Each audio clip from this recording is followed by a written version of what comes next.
La limérance, c'est un état de pensée obsessive et d'anxiété dans le cadre de la vie sentimentale. C'est un état dans lequel nos émotions sont très dépendantes de l'autre personne et où on peut avoir des réactions et des pensées incontrôlables. Sur cette chaîne, je parle de limérance dans le cadre d'une rencontre amoureuse où on a rencontré quelqu'un qui nous plaît mais qu'on n'est pas encore en relation avec. Ou en tout cas, on discute, mais voilà, on n'est pas dans une relation officielle. Et dans cette vidéo, on va voir comment fonctionne la limérance, comment on se retrouve dans cet état-là, qu'est-ce qui la déclenche, qu'est-ce qui la maintient puis qui l'amplifie, et enfin un terrain favorable, un style d'attachement qui pousse d'autant plus à avoir de la limérance. Donc ce qui déclenche la limérance, c'est l'incertitude. En fait, la limérance, elle n'existe pas s'il y a vraiment une relation 100% réciproque, sans aucune ambiguïté. C'est vraiment cette incertitude, cette inconstance, cette ambiguïté de ce qui est en train de se passer qui fait qu'il peut y avoir limérance. Et dans cette vidéo et sur cette chaîne, je parle de la limérance quand il y a eu un contact avec la personne, mais donc dans ce cadre où on n'est pas vraiment en relation. Parce qu'il faut savoir que la limérance, ça peut avoir lieu aussi en relation, dans le deuil d'une relation, et même face à des célébrités et des personnes qu'on n'a jamais rencontrées. Je ne vais pas rentrer dans ces catégories-là. Aujourd'hui, on va se concentrer sur tu as rencontré quelqu'un qui te plaît, et tu te retrouves dans cet état de pensée obsessive, d'anxiété, où tu aimerais penser à autre chose mais tu n'y arrives pas. On dirait que tu as l'impression que c'est presque une drogue, que tu es addict. Et il faut savoir que justement, ça c'est causé par l'inconstance et l'incertitude créée par la situation et plus précisément la personne en face. C'est-à-dire que tu es sûrement face à quelqu'un qui n'est pas 100% clair sur ses intentions avec toi, ou en tout cas c'est ton interprétation de la situation, mais souvent il y a une part de vrai là-dedans, c'est qu'on est face à quelqu'un qui nous a pas dit au jour 1 « j'ai envie d'être avec toi, je m'imagine avec toi ». On est face à quelqu'un qui a dit bien nous aimer, il y a eu un petit quelque chose, mais pas quelque chose de très sûr, de très certain. Et il y a peut-être de l'inconstance, c'est-à-dire que par exemple la première semaine, au premier date, tout était génial, on a super bien discuté, c'était super fluide, puis il y a un changement à un moment, un changement de comportement, la personne se retire un peu et on ne sait pas trop pourquoi, on n'a pas d'explication. Et c'est ça, c'est ce on ne sait pas trop pourquoi, on n'a pas trop d'explication. C'est le fait que la personne ne soit pas prévenante, le fait que vous prévoyez quelque chose puis elle annule, elle décale, elle te dit des choses belles, elle te dit qu'elle t'adore, mais dans les actes, elle fait rien pour que vous vous voyez. Tout ça, c'est de l'inconstance et ça crée de l'incertitude. Maintenant, pourquoi est-ce que l'incertitude, elle crée la limérance? Parce que notre cerveau, il déteste l'incertitude. Incertitude égale danger. Donc, que fait notre corps face au danger? Il active le système pour réagir face au danger, donc il va nous préparer à combattre ou fuir ou freeze, tu sais, ne plus bouger, mais principalement, en tout cas, il va nous envoyer des trucs dans d'autres parties du cerveau pour nous dire là, il va falloir faire quelque chose. Et on va être vigilant et attentif parce qu'on ne sait pas trop ce qui va se passer ensuite. Donc, qu'est-ce qui se passe concrètement, chimiquement en fait, dans notre cerveau? Il va se passer 3 choses. La première, c'est que le cerveau va libérer de la noradrénaline qui va stimuler l'hypervigilance. On va être ultra focus. Donc imagine, tu es un homme de Cro-Magnon dans la forêt, tu as entendu un craquement, noradrénaline, genre c'est immédiat, en mode je suis sur le qui-vive et j'attends de voir s'il y a un tigre qui surgit de derrière l'arbre. C'est ça le principe. Maintenant, dans le cadre d'une relation, c'est je suis pas trop sûre de ce qui va se passer, je suis du coup dans une incertitude, une forme d'insécurité, donc noradrénaline, je me mets sur le qui-vive et je reste focus sur la personne, voir quel va être son prochain move. Qu'est-ce qu'elle va faire? Elle va m'écrire et ça va me rassurer, ça va me confirmer que c'est bon, ça avance, on est en train d'aller vers une relation, ou elle va pas m'écrire et là, je peux imaginer que peut-être c'est pas bon signe. Donc, il y a la noradrénaline qui crée cette hypervigilance, en tout cas ce focus. C'est ça qui fait qu'on est très focus sur l'autre et que on commence à penser beaucoup à cette personne et à très tourner sur qu'est-ce qu'il fait, qu'est-ce qu'il dit. Je dis il, ça peut être elle, hein, peu importe. Voilà, très tourné vers l'autre. Ensuite, on a le cortisol. Le cortisol, c'est le stress. C'est du coup ce qui explique qu'on a de l'anxiété. On est dans cet état un peu latent d'anxiété. Donc ça c'est un peu plus diffus et c'est un peu voilà on se sent anxieux en attendant de savoir ce qui se passe, mais aussi voilà pendant tout ce processus. Et il y a aussi une baisse de la sérotonine et c'est ça qui crée les ruminations. Donc en gros, le début de la limérance, ce côté déclencheur, c'est il y a de l'incertitude, ça veut dire pour mon cerveau danger, donc mon cerveau réagit face au danger, il me prépare à la suite qui est incertaine, à être vigilant. Et donc ça se traduit par l'activation du système nerveux sympathique, celui qui est là pour nous aider à réagir, c'est celui un peu de la survie. Et il libère ces 3 hormones, enfin du coup il libère 2 hormones et il y en a une qui chute dans ce processus. Donc la limérance, elle part de là, elle part de cette incertitude. Et ça, c'est un état qu'on peut ressentir quel que soit notre style d'attachement. Et voilà, qu'on peut y être plus ou moins sensible. Par exemple, si on est plus affaibli émotionnellement, on va plus facilement percevoir l'incertitude comme du danger. Donc là, avec ce déclencheur, on voit déjà comment on va vers les pensées obsessives, la rumination et l'anxiété. Mais ça, ce n'est que la première étape. Parce que si, comme moi, tu as une limérance qui a duré un peu plus loin que ces premiers signes, tu es peut-être arrivé à ce stade où c'est plus intense. C'est-à-dire que tu as cette sensation que c'est incontrôlable, qu'en fait, tu te reconnais pas, même parfois dans tes réactions, tu as des émotions super intenses pour un mec que tu connais depuis 10 jours et genre rationnellement, tu te dis mais je suis consciente que c'est pas normal en fait, genre je devrais pas ressentir autant d'émotions pour quelqu'un que je connais à peine. Et il y a ce côté incontrôlable comme quand tu as si tu es concerné aussi, tu sais, une fringale, genre une pulsion alimentaire ou genre d'un coup, tu sais, quand tu as ton taux de glycémie qui tombe d'un coup et que d'un coup, tu es en mode oh, « j'ai trop faim, il me faut des pâtes ».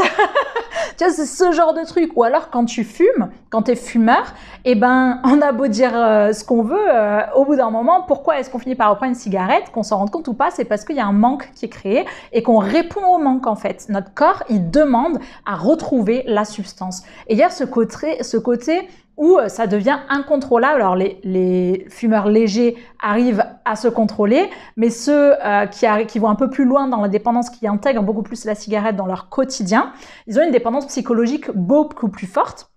Là, bon, la dépendance physique, elle y est dans tous les cas. Et cette dépendance psychologique, elle fait que on va avoir beaucoup plus de mal à résister à la tentation et qu'en fait, on tient, tu peux scotcher ton paquet, tu peux jeter ton paquet, te dire j'en achète plus, de toute façon j'ai plus d'argent, tu jettes tes briquets, tu fais en sorte, tu mets, je sais pas, un cadenas, tu appelles un ami avant d'acheter, mais il n'y a pas moyen, en fait, l'addiction, elle est plus forte. Voilà, si t'as pas... Bon, j'en parle parce que j'ai connu ça aussi. Donc pour moi, je vois un lien direct en fait entre ce que j'ai vécu dans la limérance et ce que j'ai vécu dans la dépendance à la cigarette, principalement la dépendance psychologique. Et il y a vraiment cette espèce d'enfermement où ta volonté, ton rationnel, il a beau vouloir quelque chose, te dire je veux arrêter parce que je me sens pas bien, je suis essoufflée dans la rue, je sais que c'est pas bon pour moi, ça me coûte de l'argent, ça me prend du temps et ça me prend de l'espace dans ma tête. Ça, c'est ton rationnel et ta volonté. Tu n'y arrives pas, c'est plus fort que toi, c'est incontrôlable et t'es là, mais c'est pas vrai, je n'arrive pas à résister. Une fois que je commence à y penser, j'arrive plus à enlever cette pensée de ma tête et je fais que penser au bureau de tabac et je finis par y aller parce qu'en fait, y aller, au moins, c'est me soulager de la pensée. C'est le même principe. Et en fait, justement, ce qui est rigolo, c'est que j'ai découvert après coup, en découvrant la limérance, et en lisant des trucs sur le sujet, que la limérance, c'est une forme d'addiction. C'est juste que c'est pas une addiction à une substance externe, contrairement à la cigarette où c'est une addiction à la nicotine. Là, c'est pas une substance. En fait, c'est pour ça que c'est plus une addiction qu'on appelle comportementale, parce que c'est en fait une addiction à ce qui se passe dans notre tête. C'est une addiction à une histoire qu'on se raconte. Parce que voilà ce qui se passe dans cette étape de la limérance. En fait, moi, j'appelle ça le cycle de l'addiction. Donc, tu as l'incertitude qui a été créée. Voilà, ça t'a créé l'hypervigilance, les pensées, l'anxiété. Et tu es dans cette attente. Tu es un peu dans cet état de stress, d'anxiété. Et donc, qu'est-ce qu'on veut dans un moment comme ça? Qu'est-ce que notre corps, il veut naturellement, notre cerveau, il veut? Il veut retrouver la normale, il veut revenir, il veut le soulagement, en fait. Il veut plus être dans cet état de stress. Il veut se sentir apaisé. Donc, pour ça, il va aller chercher de la dopamine parce que la dopamine, elle vient stimuler et apporter une sensation de plaisir. Donc, en gros, le corps, il veut trouver une sensation de plaisir et donc, il va chercher des moyens d'obtenir ce plaisir. Comment est-ce qu'on obtient la dopamine? C'est en imaginant des scénarios positifs avec l'autre personne, c'est en anticipant qu'il puisse nous envoyer un message et alors on aurait le signe qu'il y a bien une réciprocité, que la personne a bien de l'intérêt avec nous. Et peut-être on va aussi interpréter les signes comme étant des preuves que la personne nous porte de l'intérêt et des preuves de son intention. On cherche en fait à combler le vide que laisse l'incertitude. Donc l'incertitude, si c'est incertain, c'est que on n'est pas 100% sûr. Donc là où on n'est pas sûr, le cerveau il va venir combler d'une manière ou d'une autre et chercher en fait des signes positifs, soit en se racontant des histoires positives, c'est là qu'on va imaginer son futur avec lui, voilà, qu'on va imaginer la relation que ça pourrait devenir, qui on pourrait être avec cette personne. C'est vraiment, voilà, imaginer un futur commun, imaginer des scènes qui pourraient avoir lieu, qui n'ont pas eu lieu, mais même des conversations qui n'ont pas eu lieu. Mais quand on les pense, quand on y pense, ça nous fait du bien parce qu'on se projette en fait dans ce moment-là. On se sent bien à cette idée-là et ce que ça signifie pour nous, à savoir la réciprocité des sentiments et le fait que ça puisse devenir cette relation qu'on désire. Mais il y a aussi du coup cette anticipation de j'ai envie un peu de preuves et de signes que la personne s'intéresse à moi. Donc je vais regarder mon téléphone, voir s'il m'a envoyé un message. Je vais voir sur Insta s'il s'est connecté, à quelle heure. Je vais voir s'il a posté une story, s'il a mis un post, est-ce qu'il a liké mes posts, est-ce qu'il a regardé mes stories. En fait, on est dans cette hyper-vigilance de chercher des signes partout. Et on va aussi chercher des signes dans les mots. Donc dès qu'il écrit quelque chose, qu'il n'écrit pas quelque chose, c'est-à-dire qu'on est dans le silence, ou les regards et l'attitude corporelle, on va être dans cette analyse et chercher un peu des signes partout. Mais donc c'est surtout dans le moment de silence qu'il se passe quelque chose, c'est-à-dire que là où on n'est pas bien, c'est quand on n'a pas de nouvelles de l'autre. Et que on se pose la question, est-ce que le fait de pas avoir de nouvelles, c'est que il n'est pas intéressé ou que il est juste occupé? On ne sait pas et donc on comble ce vide à la recherche de dopamine. Et le fait de penser à tout ça et d'être dans cette action, d'être dans l'anticipation surtout, ça envoie la dopamine. Et la dopamine, elle nous met en action. C'est l'hormone de motivation et d'action. C'est l'hormone. Donc en gros, quand on anticipe quelque chose, ça lance la dopamine, et puis la dopamine, elle nous met en mouvement. Donc c'est là qu'on se met à regarder les messages, etc. L'anticipation, c'est plus donc dans l'imaginaire et j'aimerais qu'il se passe ci ou qu'il se passe ça, et la question, est-ce que ça va se passer? Et espérer que ça se passe, et être dans cette attente de est-ce que ça va se passer. Le truc, c'est que la dopamine, c'est une hormone à court terme. C'est-à-dire qu'on reçoit un shoot, mais en fait, donc le taux, il monte, puis quelques minutes après, ou à la limite dizaines de minutes après, il retombe naturellement sans qu'on fasse rien. C'est comme ça, c'est genre, ça envoie le shoot, puis ça redescend. Et qu'est-ce qui se passe quand ça redescend? Ça fait exactement comme quand on est en train de se sevrer de la cigarette ou de l'alcool, enfin d'une substance, quoi. C'est qu'il y a cette chute qui fait qu'on se sent pas bien parce qu'en fait, on ressent le manque. On ressent le manque de ce shoot qu'on a reçu avant. On ressent le manque, le vide. Dans ce moment-là, on va rentrer dans ce désir intense vu qu'on n'est pas bien, on veut retrouver quand on était bien. Et là, c'est là qu'on commence à voir qu'on rentre dans un cycle, parce que qu'est-ce qu'on fait pour à nouveau se sentir bien? Eh ben, le cerveau, en fait, il enregistre tout. Et lui, il a enregistré que la dernière fois, quand on a anticipé toutes ces choses, ça nous a fait du bien parce que ça nous a envoyé de la dopamine. Donc, qu'est-ce qu'on fait? On refait la même chose. On se remet à penser à l'autre, à imaginer notre futur, des scènes, des conversations, à quoi pourrait ressembler le message qu'il nous enverra la prochaine fois. Puis on va relire les anciens messages parce qu'on va relire entre les lignes, mais qu'est-ce qu'il a vraiment voulu dire? Et en fait, le fait d'être à ce contact, voilà, ça nous rassure, ça nous fait du bien parce qu'on comble le vide, on comble le trou de l'incertitude. Et ça nous renvoie un shoot de dopamine. Et en fait, c'est exactement comme pour la cigarette, plus on vit de cycles comme ça, et plus la sensation de manque et le besoin du shoot deviennent importants, comme avec les drogues. Ça veut dire que on va avoir besoin de penser encore plus à l'autre et de s'imaginer encore plus de choses. Ça veut dire aussi qu'on va être de plus en plus anxieux dans les moments de silence où on n'a pas de nouvelles. Donc, toutes les émotions s'amplifient à chaque fois qu'on vit un cycle. Parce que, en gros, l'amygdale s'habitue et elle a besoin de toujours plus. Voilà, elle rentre dans des extrêmes. L'extrême positif de toujours plus d'euphorie et besoin de dopamine dans les moments hauts. Et en fait, justement, ce qui avant nous donnait de la dopamine, au bout d'un moment, ça nous fait plus rien et on a besoin d'encore plus de preuves et quelque chose d'encore plus fort. Donc, on a besoin de preuves encore plus fortes de la part de l'autre, de mots encore plus forts de la part de l'autre. On a besoin d'une intensité dont on n'avait pas autant besoin au début. Et dans l'anxiété, voilà, on plonge dans encore plus d'anxiété, plus souvent, plus forte.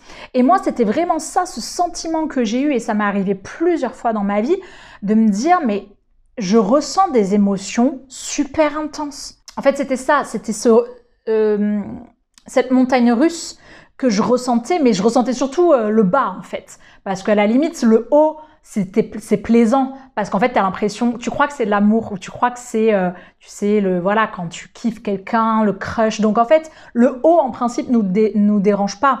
Par contre, le bas, le côté anxiété, moi, je me retrouvais au fond du creux.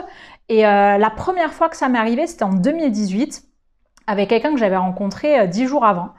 Et vraiment, enfin, je pleurais. Donc, c'est-à-dire que j'ai compris, en fait, voilà, le gars au début était à fond, il m'envoyait des cœurs de partout, il voulait me voir, et c'était trop mignon. Ces messages étaient tellement mignons que j'y croyais pas au début. J'étais, attends, mais ce mec il me plaît trop, il m'envoie ça, mais genre je peux pas y croire parce qu'il y a anguille sous roche. Et effectivement, il y avait anguille sous roche parce qu'en gros, quand je lui ai pas donné ce qu'il voulait, aka une nuit, il a disparu au bout de 10 jours, et puis il a commencé à moins m'écrire, en avoir rien à foutre et à un peu me ghoster après, voilà. Et en fait, j'ai compris, disons que dans ce moment-là, je me suis sentie mal, je me suis dit, moi je croyais que ça y est, j'avais rencontré l'amour de ma vie.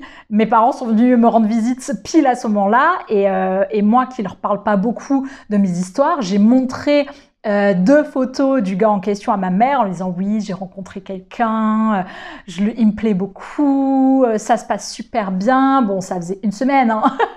Une semaine, et je l'avais vu 4 fois, et voilà, il m'envoyait des messages mignons, c'était tout, c'était pas une relation, c'était une rencontre, une belle rencontre. Mais moi, je le vivais comme ça. Moi, je pensais que ça y est, j'avais enfin rencontré quelqu'un, parce que c'était la première personne qui me plaisait autant depuis super longtemps. Et donc, en fait, quand j'ai vu qu'il commençait à moins répondre et tout, j'ai pas compris, parce que je me suis dit, mais attends, moi, je croyais que ça y est, on était lancé sur la relation, là, tu vois, qu'est-ce qui se passe, en fait, pour moi, c'était incompréhensible. J'avais pas à comprendre ce qui était en train de se passer. Et je me suis retrouvée à pleurer, comme si j'étais en train de vivre une séparation. À être triste de cette manière-là, en fait. À avoir l'impression d'avoir perdu quelqu'un à qui je tenais, avec qui je m'étais projetée, comme si j'avais eu une relation de 6 mois avec lui. Bon, 6 mois peut-être pas, mais une relation avec lui, alors que c'était pas vraiment le cas, c'était juste une rencontre. Et je me rappelle en plus exactement cet appartement. J'étais digital nomade cette année-là, j'étais en Amérique latine, c'était au Mexique cette histoire, avec un Argentin. C'est très exotique en plus comme histoire. Ça a dû entretenir un peu le fantasme en plus, mais c'était surtout que je le trouvais très beau et très sympa et charismatique, etc. Mais je me rappelle, cet appart, je vivais avec d'autres digital nomades, on vivait dans un gros condominium avec des appartements, où j'étais en coloc avec 2 ou 3 autres filles. Et je me rappelle être sur ce canapé, et tu vois, j'en parle parce que ça m'a marqué émotionnellement ce moment où je suis sur ce canapé, et je me rappelle les tons, les couleurs, d'ailleurs c'était un peu comme ici, c'était un peu orange et vert, les tons de l'appart et du condo, et j'étais sur ce canapé, rouge ou orange, à me dire, putain, je me sens mais super triste, je me sens mais vide, et genre, en bas là, en bas de ma vie émotionnelle, quoi. Je me sens vraiment en bas, au sol.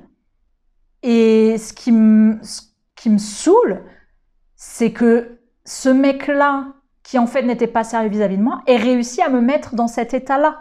C'est comme ça que je pensais à cette époque. Et ça m'a marqué parce que c'est là aussi que je me suis dit, c'est là que j'ai commencé à regarder les vidéos de Love Coach sur YouTube et tout, en me disant en fait, il faut que je comprenne quel est mon problème, parce que là, c'est pas normal, j'en suis consciente, et ça fait mal en fait, c'est pas agréable à vivre, j'ai pas envie de ça, moi je veux une vie amoureuse normale, quoi. Bon, si le mec il est pas intéressé, ok, c'est une chose, je saurais faire face à ça, mais là c'est autre chose, c'est quelque chose de plus profond, je comprends pas ce qui se passe, je comprends pas pourquoi ça me fait pleurer comme ça, pourquoi j'ai des émotions intenses comme ça. Et donc, 5 ans plus tard, en 2024, je découvre la limérance, et je découvre ce fonctionnement que c'est un fonctionnement un peu addictif en fait, où voilà, on revient en quête de cette dopamine et tout passe par les pensées et ce qu'on s'imagine dans notre tête avec cette personne. Et c'est là que je vais poser un mot que moi j'ai rejeté pendant longtemps, c'est-à-dire que quand on me disait que c'était ça que je faisais, je disais non, je suis pas d'accord avec vous. Ce mot c'est fantasme. Moi on me disait oui, t'es dans le fantasme. Et je disais bah non, je suis pas d'accord. Moi, je suis quelqu'un de très réel. Enfin, oui, ok, je rêve un peu. C'est vrai que je suis assez optimiste et que oui, je rêve au grand amour. Mais non, je rêve pas au prince charmant comme dans les Disney. C'est pas ça. C'est juste que j'estime que je mérite une belle relation. Et là, je tombe sur quelqu'un qui me plaît. Voilà, c'est juste que ça me paraît un potentiel plausible qu'il y ait une relation qui soit issue de cette belle première rencontre. Je voyais pas en quoi c'était du fantasme. Mais du coup, je vais vous dire en quoi c'est du fantasme et maintenant, je le sais et je le reconnais. Et je ne fonctionne plus dans cette zone-là. Il y a la zone réalité et il y a la zone fantasme. Le fantasme, c'est quand en fait la relation existe davantage dans notre tête que dans la réalité.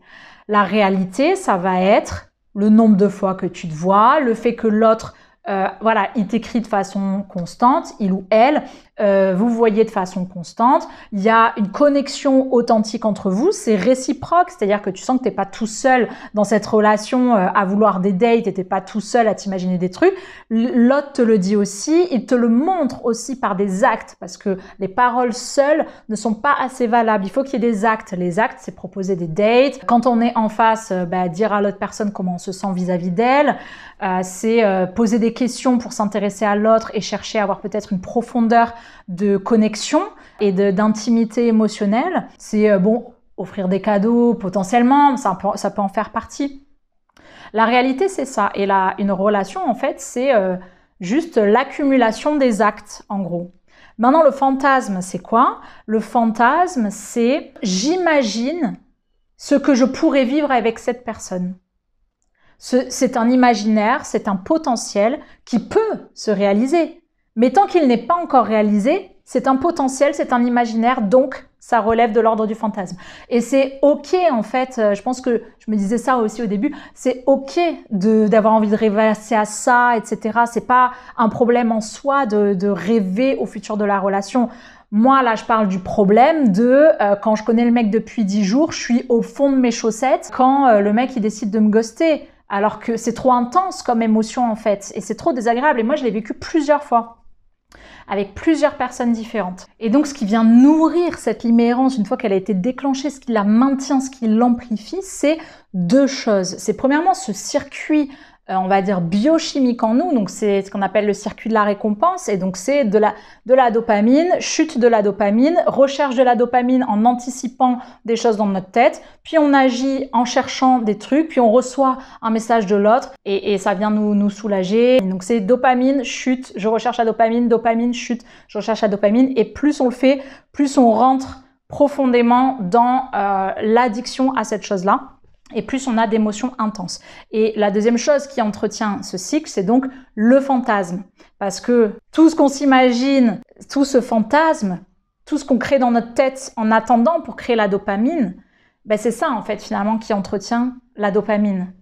Tu vois? Et on va terminer par le terrain favorable à la limérance. Parce qu'en fait, tout le monde peut ressentir de la limérance, face à de l'incertitude, face à quelqu'un qui est pas 100% disponible. Mais quelqu'un qui a un attachement sécure, lui, il va être saoulé par cette ambiguïté, cette incertitude. Ça va pas lui convenir et donc il va se dire, bon bah, si l'autre il est comme ça, moi ça me convient pas, donc je vais continuer ma route. Mais pourquoi du coup il y a des personnes dont je fais partie et dont j'imagine que tu fais partie si tu es en train de regarder cette vidéo, qui n'ont pas cette réaction et qui tombent dans cette limérance, qui tombent dans ce cycle d'addiction et qui ont du mal à s'en sortir et qui s'accrochent en fait et qui ont donc ce côté fantasmé et ce côté malgré l'incertitude envoyée par l'autre, je continue. Bon, déjà, je dirais qu'il peut y avoir la méconnaissance de comment c'est censé être. C'est-à-dire que si on n'a jamais eu vraiment une relation où ça se passe bien, ce qui était mon cas, eh ben on sait pas vraiment comment c'est censé être dans les débuts et on se dit que c'est peut-être normal. Mais sinon, le truc principal dont je voulais parler, c'est que les personnes à style d'attachement anxieux sont plus susceptibles de vivre de la limérance. Donc, qu'est-ce que c'est le style d'attachement anxieux? Donc, en fait, il y a une théorie en psychologie qui dit qu'on a un style d'attachement. Donc, il y a l'attachement sécure, c'est celui d'une personne voilà, qui n'a pas de difficulté vis-à-vis de l'amour, c'est-à-dire que pour elle, elle a une estime d'elle-même complète et donc voilà, face à quelqu'un d'incertain, elle va continuer son chemin, elle va pas prendre pour elle le fait que l'autre se désintéresse, elle est consciente de sa valeur et puis voilà, elle va réussir à poser ses limites sainement, elle va pas être dans du drama, elle va pas être piquée à vif dans des blessures profondes. Voilà, c'est quelqu'un qui est mature en fait, émotionnellement. Et ensuite, il y a les autres styles d'attachement. Donc, tu as l'attachement anxieux, l'attachement évitant et l'attachement désorganisé, qui est un mix des deux. Moi, je parle surtout sur cette chaîne de l'attachement anxieux parce que je pense que c'est celui que j'ai, même si je soupçonne que j'ai d'abord eu dans ma vie un attachement évitant, bizarrement. Donc bon, ça c'est un sujet pour une autre histoire. Mais en tout cas, c'est sûr que j'ai une part d'attachement anxieux au vu de mes réactions. Donc, qu'est-ce que c'est l'attachement anxieux? C'est quand on a eu un parent qui était émotionnellement absent ou inconstant. Et ça peut être vraiment sur des subtilités, c'est-à-dire qu'on n'a pas besoin d'être sur un mélodrame familial. Alors, si c'est le cas, a fortiori, on a peut-être ça. Mais moi, j'ai eu un cadre familial à peu près normal, en tout cas dans comment je l'ai vécu sur le coup. Et c'est une fois adulte que je me suis rendu compte qu'il y a des petites choses que tu sens quand tu es enfant et que tu interprètes en tant qu'enfant comme je ne peux pas faire ci, je devrais être plus comme ça pour être aimé de papa-maman. L'enfant s'adapte en fait, il comprend les choses d'une certaine façon, comment être aimé, et comme lui, sa survie en relève, puisque s'il n'est pas aimé de ses parents, il peut être abandonné. Donc l'enfant, son instinct de survie l'amène à s'adapter pour être aimé de ses parents.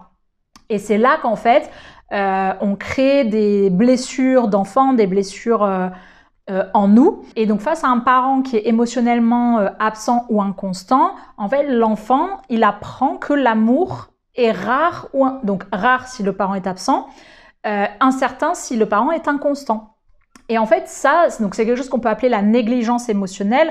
Alors bon, c'est vrai que moi j'aime pas trop le mot négligence parce que je trouve que ça pointe un peu du doigt les parents, ça dit quelque chose de négatif, alors que franchement nos parents ils ont pas fait exprès, tu vois. Enfin, on a tous nos problèmes entre guillemets, mais c'est comme ça en fait. La négligence émotionnelle, c'est quand le parent peut-être que lui-même, il a du mal à faire face à ses propres émotions ou à être dans la proximité émotionnelle ou que, en fait, ça n'avait même rien à voir avec ça. Un coup, il t'a entendu pleurer, puis il y a des fois où il t'entendait pas pleurer, du coup, il n'est pas. Mais l'enfant, il sait pas que c'est parce qu'il t'a pas entendu. L'enfant, il se dit, parfois, quand je pleure, on vient me réconforter et parfois, quand je pleure, on vient pas me réconforter. Donc, c'est inconstant. Tu vois, ça se joue à ce niveau-là et ça se joue très tôt, souvent d'ailleurs.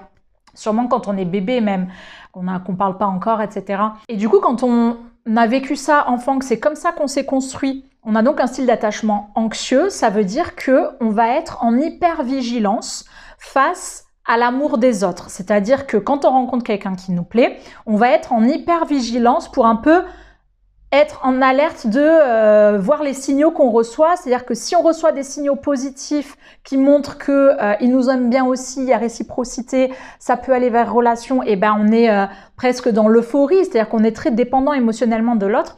Et inversement, si on n'a pas ces signes, on est dans l'anxiété. Parce que pour nous, ça vient vraiment nous toucher dans notre besoin de sécurité. Et face à des situations où les choses ne sont pas claires, où la personne elle n'est pas à fond avec nous et où on n'a pas presque une fusion et un contact constant et tout, on peut se sentir en insécurité, se sentir dans l'anxiété, et donc on a un terrain favorable à la limérance, parce que comme la limérance elle part de l'incertitude, qui est typiquement une situation stressante, qui peut l'être aussi pour des personnes qui n'ont pas un style d'attachement anxieux, puisque l'incertitude en soi, c'est perçu comme un danger par le cerveau.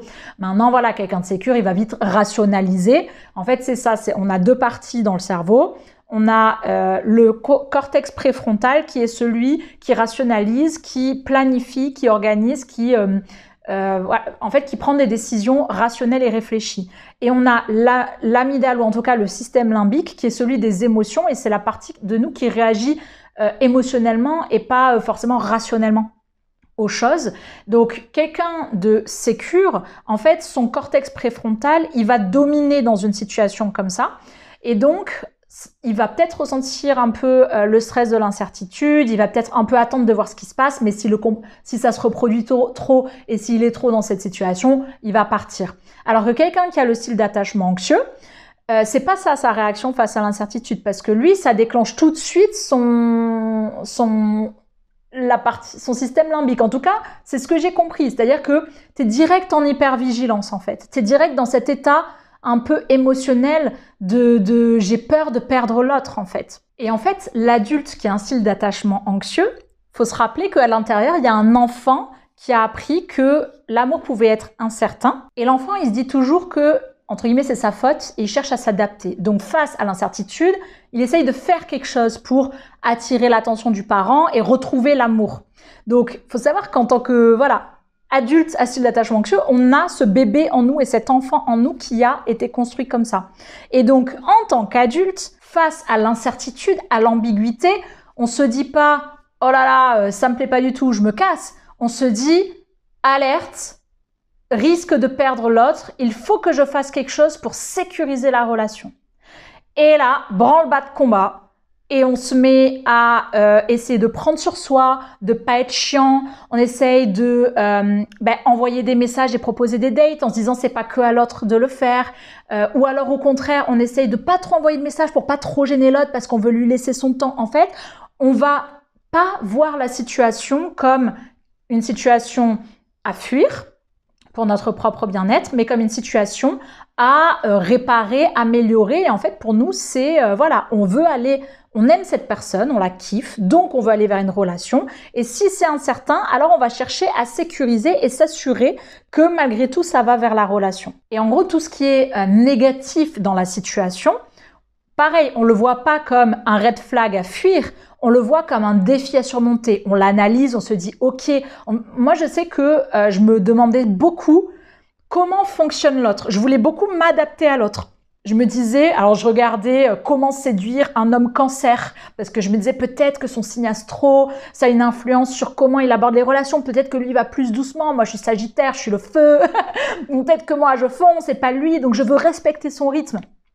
Je regardais est-il évitant, est-il émotionnellement indisponible, et je lisais plein de choses sur ces sujets et je me disais d'accord, il est comme ça, moi je vais le respecter et je vais essayer de m'adapter au fait qu'il fonctionne comme ça. Donc j'étais dans l'adaptation, la suradaptation. Donc sache que si tu vis de la limérance, donc cet état de rumination, de pensée obsessionnelle toute la journée où tu es en mode mais punaise, j'arrive même plus à travailler tellement je pense à lui, ça me saoule et je suis dans cet état d'anxiété, c'est-à-dire que quand il me répond pas, je descends plus bas que terre en stress et puis dès qu'il me répond, je me sens immédiatement super soulagée.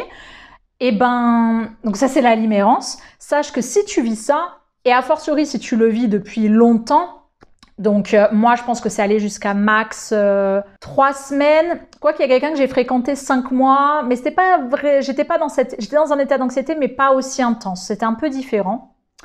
Donc on va pas prendre cet exemple. Donc sinon vraiment limérance forte et tout, c'était plus 3 semaines.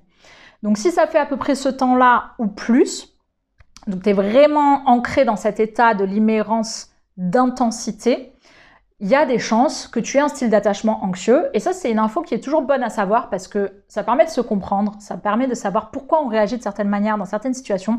Et le style d'attachement, c'est vraiment tout un truc à explorer. Ça peut permettre d'enlever beaucoup du sabotage qu'on fait dans notre vie amoureuse parce que les styles d'attachement, quand il n'est pas sécure, c'est là qu'on vient faire des trucs qui en fait relèvent plus de notre enfant blessé à l'intérieur, donc des réactions immatures émotionnellement, sans le savoir. Et donc ça, c'est des choses qui empêchent un petit peu le vrai amour, en fait, l'amour adulte, l'amour sain, l'amour où c'est pas du drama, c'est plus on est porté, c'est quelque chose qui nous fait grandir, qui nous fait du bien, qui nous apaise. Quand on a un style d'attachement insécure, donc qui n'est pas sécure, donc le style d'attachement anxieux, il fait partie des insécures, on peut être plus facilement dans l'anxiété et on peut être déclenché par certaines situations. Et du coup, en connaissant son style d'attachement d'une part, et en connaissant les situations qui déclenchent ce style d'attachement, ça peut nous permettre de débloquer pas mal de trucs, d'éviter ces situations et aussi de travailler un peu sur la partie de notre style d'attachement parce qu'il y a des petits endroits où on peut changer quelque chose, où ça ne nous demande pas de faire une thérapie de 10 ans pour s'en sortir. C'est toujours, moi je pense que c'est toujours bien, voilà, voir un psy, c'est toujours bien, ça peut toujours aider sur plein de choses. Maintenant, on n'est pas obligé de faire ça pendant 10 ans pour résoudre les problèmes. Et moi, justement, sur cette chaîne, ce que je veux faire avec ce projet LOVA, c'est proposer des solutions applicables tout de suite qui peuvent permettre un changement voilà, dès cette année, dès là quand tu t'y mets, quoi. Et la limérance, c'est quelque chose où on peut faire ça. C'est-à-dire que là, il y a des choses que je t'explique sur la limérance. Je les ai comprises maintenant, en 2025, mais j'avais pas besoin de les avoir comprises. J'ai résolu le problème avant. Et pourtant, j'avais pas compris tous les principes de l'addiction, de comment ça fonctionnait et tout. C'est-à-dire qu'en fait, la solution que j'ai utilisée pour ne plus être dans la limérance, c'était quelque chose de beaucoup plus terre à terre et pratico-pratique et que tu peux mettre en place. Et c'est plus une question de reprogrammer ta façon de penser. Mais en fait, tu court-circuites ton style d'attachement, tu vois.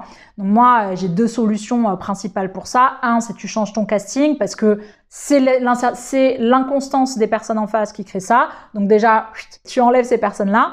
Et ensuite, c'est une reprogrammation de comment tu penses les choses et de se donner des repères de à quoi c'est censé ressembler l'amour sain, adulte et mature versus moi, je ressens ça. Et du coup, dès que je suis là-dedans, plusieurs petits tips pour repasser, en fait, faire une reprogrammation pour penser comme la personne qui est sécure. Et en fait, de faire ça, tu sais, le cerveau, il est ultra malléable.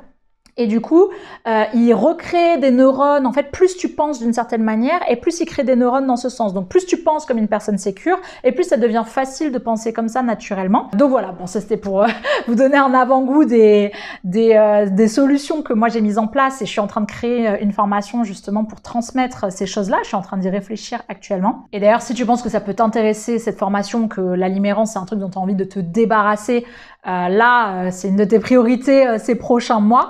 Je te mets le lien vers une liste d'attente en fait dans la description. En gros, tu mets ton mail et moi, je te préviendrai quand je sors la formation et tu pourras décider à ce moment-là si tu as finalement envie de la rejoindre ou pas. Sachant que ceux qui s'inscrivent à la liste d'attente auront un tarif préférentiel. Voilà pour grosso modo le fonctionnement de la limérance un peu en 3 temps avec le déclenchement par l'incertitude, l'entretien par le cycle d'addiction au fantasme et à la dopamine et le terrain favorable de ceux qui ont un style d'attachement anxieux avec cette blessure d'enfant qui est réveillée par cette situation. Si tu as des questions, n'hésite pas à les poser en commentaire sous la vidéo parce que toutes tes questions, ça va me faire réfléchir. Et en ce moment, je fais ça, je suis vraiment en train de réfléchir à ce sujet de la limérance, de me re-renseigner, d'essayer de vraiment bien comprendre les mécanismes et de vous transmettre ça dans les vidéos, puis ensuite dans la formation. Donc moi, je fais ça de mon côté, mais si toi, tu as des questions, n'hésite pas, ça pourra faire un sujet de vidéo et ça pourra alimenter la réflexion à vous partager ensuite. Voilà pour aujourd'hui, merci à toi d'avoir été jusqu'au bout de cette vidéo et puis je te dis à bientôt dans la prochaine, des bisous!